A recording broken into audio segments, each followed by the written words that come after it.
What's shaking booktube? My name's Cam and welcome back to another video. Welcome back to something I am officially making a series and something I am labeling Wattpad's Wildest. So technically I've already done 2 videos in this series, although I didn't know at the time that it would be a series. My Wattpad videos just tend to be the most requested at the moment, so you know what, give the people what they want, whatever. I've done a video talking about the worst story on Wattpad, I've done a video talking about the most ambitious crossover on Wattpad, which didn't get quite as many views as the other one, but I still thought it was pretty good. It was a crossover fanfiction between The Office and Parks and Rec, so if you're a fan of those shows then what the fuck, go watch it. But going forward, we're going to be kicking it up a notch, and this one I feel is, well, it's a good place to start. What do we know about Wattpad? The writers there are all either horny or they're obsessed with K-pop, or God help us all, they're horny and they're obsessed with K-pop. I mean, seriously, so much everywhere you look now, it's just K-pop everywhere. I don't think I've come across a single viral thread on Twitter which wasn't filled with comments somehow making it about BTS or some other K-pop group. What's the deal with K-pop?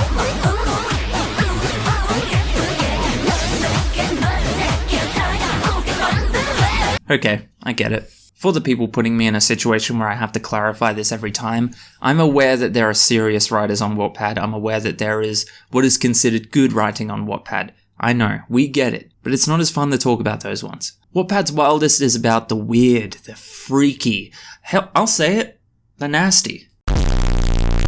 Ugh, too nasty. Hold up, wait, nah. Hold up, what the fuck is this? My brother was destined to be my lover. I don't want to kink shame or anything, but yo, Wattpad. What the fuck? Chill. So look, I want to move on, that's enough foreplay, I want to move into the actual Wattpad story that we're looking at today, but before I do, look, I need to give the disclaimer. This is, and bear with me, this is a Jesus Christ fan fiction. If you happen to be a devout Christian, and you're quite sensitive to the idea of a story involving Jesus that perhaps doesn't shed him in the greatest light, which I would understand, this video is probably not for you. I'm not saying, look, the whole reason I'm talking about this story is because it's so fucking weird. It's honestly one of the craziest things I've ever read. It's insane, but I'm just saying, if you don't want to read about Jesus, smack an ass. Look, it's not for you.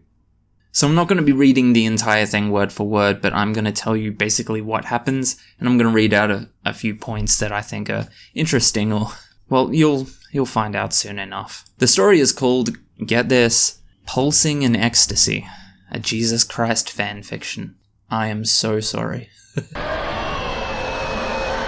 Lust and sin are powerful forces, and in this sweet romantic tale of the power of faith, you will experience the adventure as you're swept away by your one true love, Jesus Christ the Lord, Son of God, and the ultimate sugar daddy extraordinaire. Well, that's just... okay.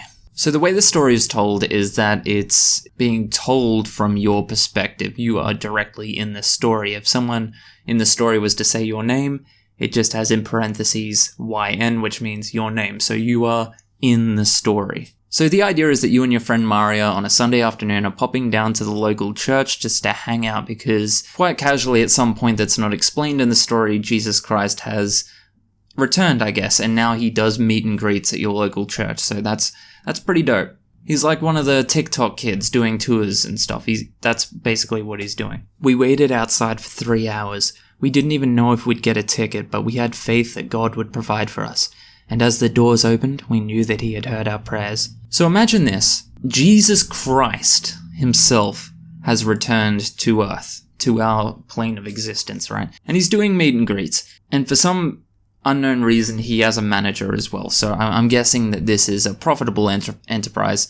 Try to imagine just how much a ticket to meet Jesus Christ would cost, right? So you're waiting in line, you're really excited, you've basically sold every asset that you have and taken out extenuous loans just so you can meet Jesus because you're like, you know what, fuck it, it's a once in a lifetime thing, it's worth all the money in the world. And just to make this analogy better, imagine you're the type of person who waits in line for clubs and then watches attractive people walk right past you and get let in immediately. Imagine you're that type of person. So you're waiting in line at the church You're flat broke, you've spent all your money on tickets for this. The line's long as hell, I imagine. And you overhear a conversation between these two bitches across the road. One of them's like, how are we gonna get in? We don't have a ticket. And the other one's like, don't worry fam, I got you. I know just what to do. And she gets on her knees, claps those hands together and says, God, it's me. What up? Need to get let in here, do you mind? And I guess God's just like, yeah, fuck yeah, Holmes, don't worry.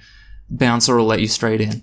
And you watch these two chicks just stroll right past, straight in there to go meet Jesus. So she gets into the church. It's described as being basically a nightclub, really. And she's standing there, probably stopped walking for about half a minute before the man himself, Jesus, happens to tap her on the shoulder and immediately start, like, nibbling on her ears and, like, grabbing her waist and that type of stuff. Oh, sorry, just before this happens, she's staring at Jesus across the room, and she's just, like, I guess, really intensely staring at him like you would if you met the Son of God. I guess it's not too creepy if it is the Son of God. I didn't know what to expect. Was he nice, mean, friendly? What did he smell like? What was his skin like? Was it rough, smooth, soft? That's a fucking weird thing to say. So Jesus rolls up on this shorty, he's about to put his game in, and he speaks in what I imagine would be a voice much like Idris Elba. If I was to read his parts, though, I apologize if it sounds a bit more like Steve Buscemi. Hey there, a soft, seductive voice whispered in my ear. I gasped as his hands trailed to my waist. Jesus? I trembled in surprise as he pulled me up to the altar. I'm sorry I couldn't talk to you before. My manager wouldn't let me. And for the sake of the story, I just want you to imagine that his manager is Paul Giamatti. He wrapped his long, muscular arm gracefully around my shoulder as Maria stood the other side. Okay, I guess Jesus is jacked as well. Because why not? He can do everything else. Why wouldn't he be swole, I guess? There's quite a bit more of her talking about how sexy Jesus Christ is, naturally. I felt a pang of jealousy, but a gentle squeeze to my ass told me that Jesus only had eyes and hands and everything else. For me. Okay, alright, wait. Jesus is at a real risk of being Me Too'd there if he doesn't, cut this bullshit. I don't think even Jesus would be immune from getting cancelled on Twitter if he gets too handsy. That's a sentence I did not think I would ever say, but here we are. So she leaves, her and her friend are talking about how fucking sick it was that she was just getting groped by the Son of God, and your character talks about how, you're in love with each other now. I hope to one day cook and clean for him as he goes off to work so I can welcome him home with a kiss and a foot rub as our 7 children play on the floor. Okay, well, that's kinda nice, I guess. I also wish for him to control every aspect of my life, including what I wear, how I act, and who I'm friends with. Oh, fucking yikes. That's not good. So Jesus is staying in a trailer at this point naturally because he's such a celebrity. And your character goes in to find him just so you can have a chat about how in love with each other you are, that kind of thing. My breath caught in my throat as my gaze rested on a tiny pink man thong emblazoned with a fish Jesus logo. Oh boy. Look, I warned you. I told you this was gonna be some blasphemous shit, so just... Okay? So it turns out that in this story, Jesus Christ is actually...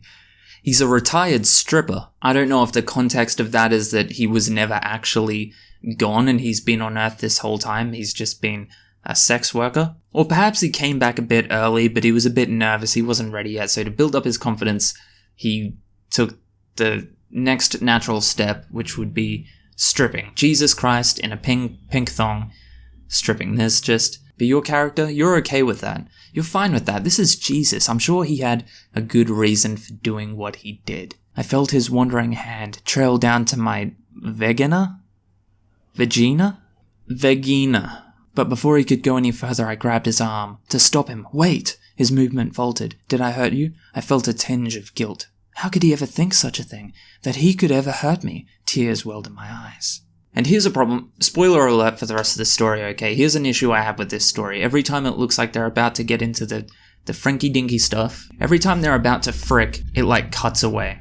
Talking about Jesus wearing a thong and being a stripper is cool, but we're not going to go into the actual sex stuff. We don't want to go too far. Why have you always got to be so messy? I moaned at my 5-year-old son, Jimothy. To be fair, Jimothy, that sounds weird. If you don't stop behaving, I'm going to have to beat you. I feel like it's already clear, but obviously the person who wrote this story is just taking the piss. There is a lot of, like, homophobic and racist and just absurd shit in this story, but it's so on the nose and so loudly absurd that you can tell it's all been done for the sake of satire. Whether you think it's funny or not is a different story, but the person's obviously not being serious. So yeah, the story's cut ahead quite a bit. Obviously, you and Jesus have made love quite a few times because you now have 15 children. 15. Fucking 15 kids. Are you Shit gives me anxiety just thinking about it. So Jesus gets home from work. I'm not too sure what he does for work.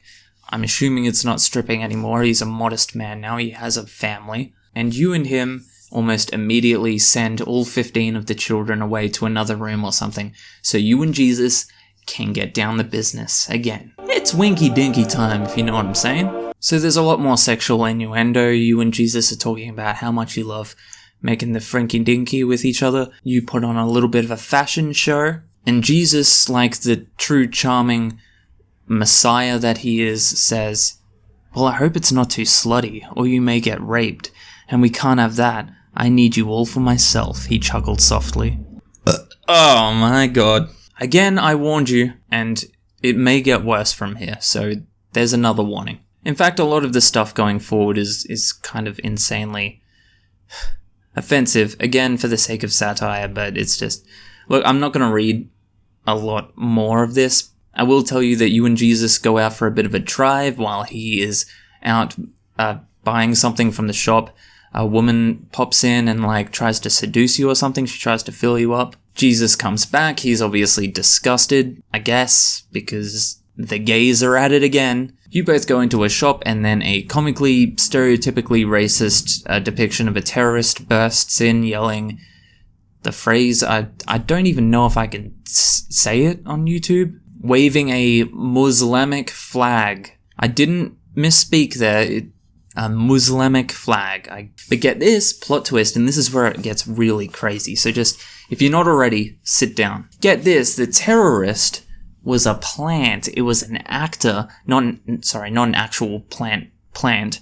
It was an actor put in place by the lesbian that we were introduced to literally just a couple of seconds ago. Because get this, she wants Jesus, and it turns out to be Mary Magdalene. It also gets immediately worse. It gets immediately worse and a ton more disturbing from there. It's like goes into some weird, like, torture like there's no actual, like, torture or rape, but it definitely, like, it flirts with that. In fact, the story kind of ends on that specific note. To be continued. God, I really hope not. I hope not. So that's it. You've been watching Wattpad's Wildest. That's just a little taste of what you can expect from this series. So I completely understand. If you've lost all interest in me doing videos on Wattpad, I get it. But this is also it now. This is what it is. The story, I'm not gonna lie. I'm gonna be honest with you. The stories are gonna probably be a lot like this going forward. It's Wattpad's Wildest. That's the thing. But also, I don't know if we can, like, take it higher than literally erotic fan fiction about Jesus Christ. So, I mean, there's God. We could do God. Could go into other gods, maybe. Or at least a few of them. I don't know. Who knows? The next one could be fucking Peppa Pig, for all I know. That's it. That's Wattpad's Wildest. I hope you liked it. If not, fuck you. No, I didn't mean that. As always, thanks for watching. I also do videos on my writing. I do book reviews. Whole lot of bookish stuff. I just do, you know what I'm saying. Just subscribe if you wanna. Whatever.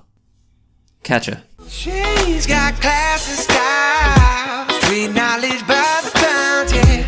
Baby never act wild. Very low key on the profile. Catching feelings is